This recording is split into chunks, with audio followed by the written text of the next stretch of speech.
All right, so here's the deal. Manipulators, they can't stand INFJs. You know why? Because we see right through their BS before they even try to pull it. Don't believe me? Buckle up, pal, because I'm about to show you exactly how INFJs spot manipulation and how you can never, ever get past them. Stay with me, because if you're trying to manipulate an INFJ, forget about it. You're already defeated. All right, check this out. The old invisible boundary. INFJs, they instantly create space between themselves and manipulators, right? Let me lay something on you that you probably don't hear every day. INFJs, they can spot your manipulation before you even try it. And they ain't gonna tell you. Nah, they'll just shut it down. Silently. Here's the thing about INFJs. They don't need to fight you, argue with you, or even call you out. They don't need to get loud. They don't need to defend themselves. They simply create space. An invisible boundary that you can't cross. And you'll never even know why. Think about it. Manipulators, they work by getting close. They'll make themselves your friend, build trust, and make you feel comfortable, all to pull the strings behind the scenes. But INFJs, they see this coming from a mile away. The moment you try it, they push back, just a little bit. Could be a slight shift in their body language, a slight pause in their response, or a subtle but deliberate distance they create in the conversation. It's so subtle, it might even go unnoticed by you, but it's powerful. It's like they got an emotional radar. They know when you're trying to manipulate the situation and they don't let you get any closer. See, what you might not get is that INFJs, they got this finely tuned instinct, right? They can smell the emotional BS behind your moves, even if you're laying it on thick with the sweet talk. You think you've got them pegged? Forget about it. They're already playing chess while you're still trying to figure out the checkers. And the kicker? You won't even know why you're hitting a wall. Your cheesy tactics, maybe they work on the other schmucks, but to an INFJ, they're like watching a mime in a glass box. And all it takes for them to dodge your nonsense is this invisible force field they throw up without even opening their yap. All right, point number 2, tactical empathy. INFJs, they get your weak spots, but guess what? They weaponize them. Here's the cold, hard truth, folks. INFJs don't just catch your feelings. They get the whole damn picture. And it ain't just some feel-good empathy BS.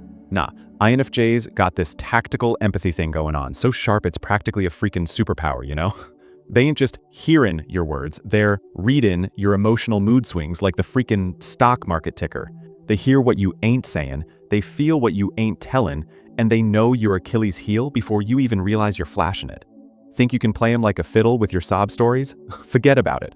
INFJs don't just feel for you. They dissect your whole damn emotional anatomy. They see the strings behind every tear, every sigh, every freaking pity party. They know when you're trying to guilt trip them or milk them for sympathy. And they ain't gonna just call you on it. They use your own damn emotions against you, see? The minute you start tugging at their heartstrings, they're already scheming, cooking up a plan to flip the script and grab the power right back.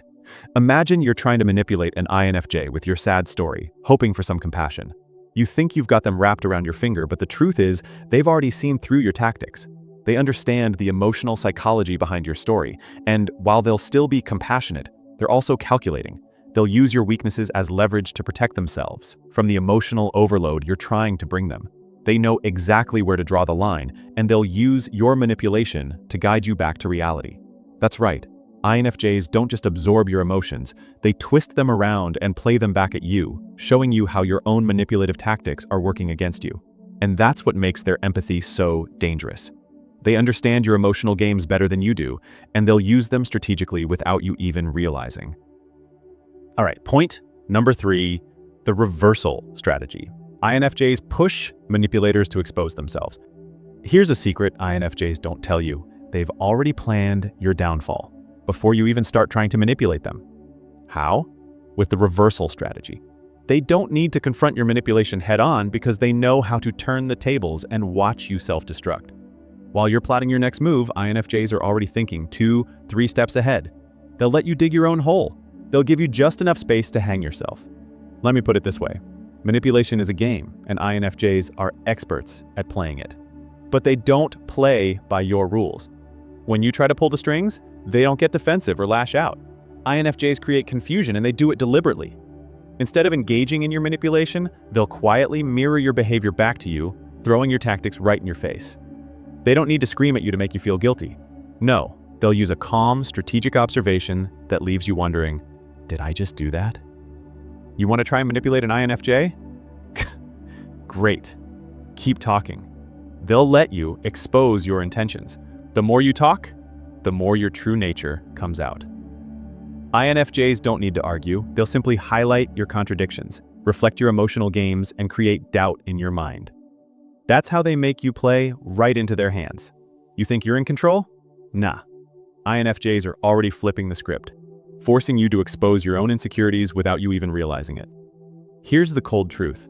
Manipulators hate playing against INFJs because they don't get caught in your traps. They make you trap yourself.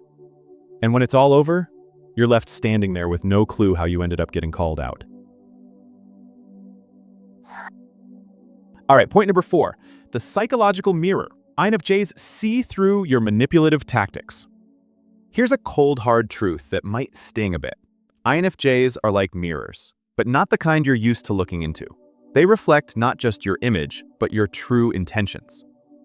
Manipulative people think they can play games with INFJs, but they're mistaken.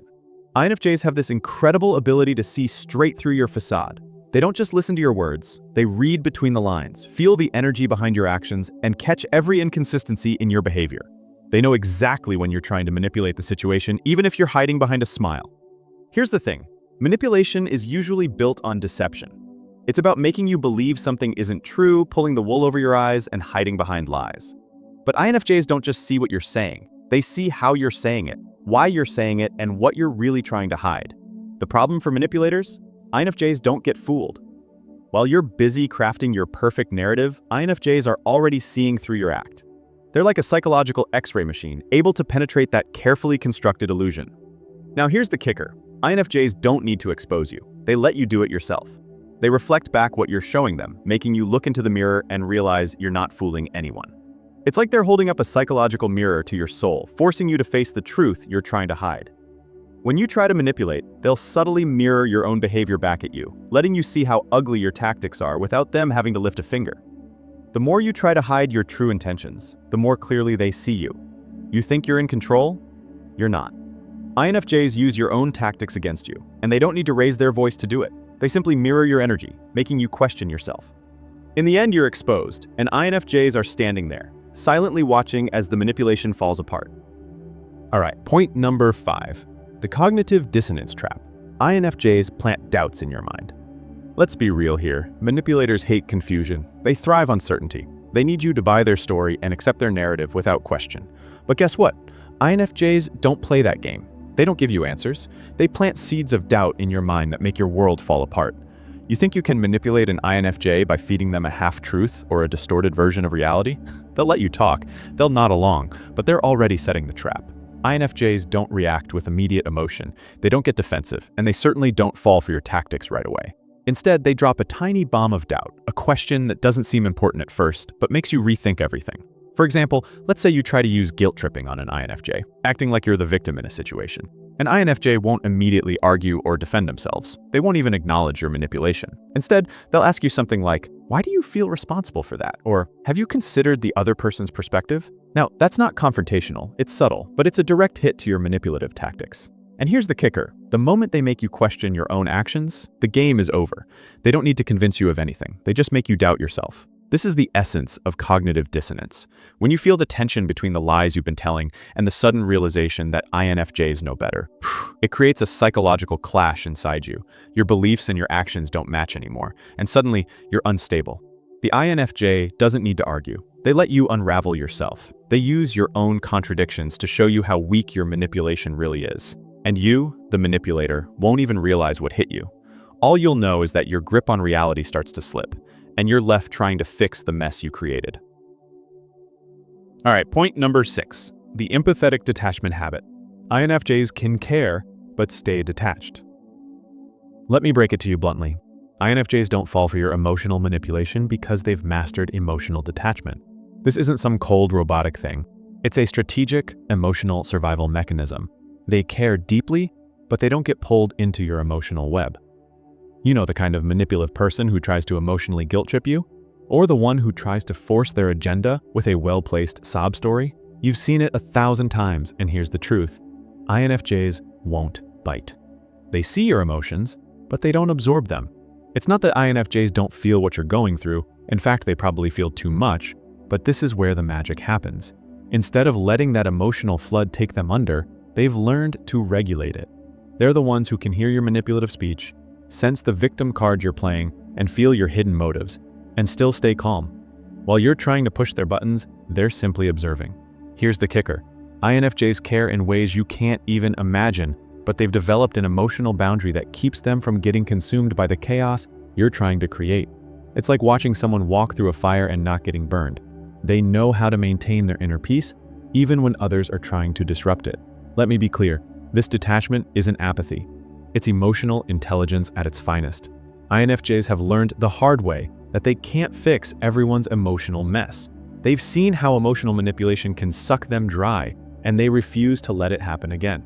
So when you try to manipulate them with your emotions, they see it for what it is and don't get lost in it.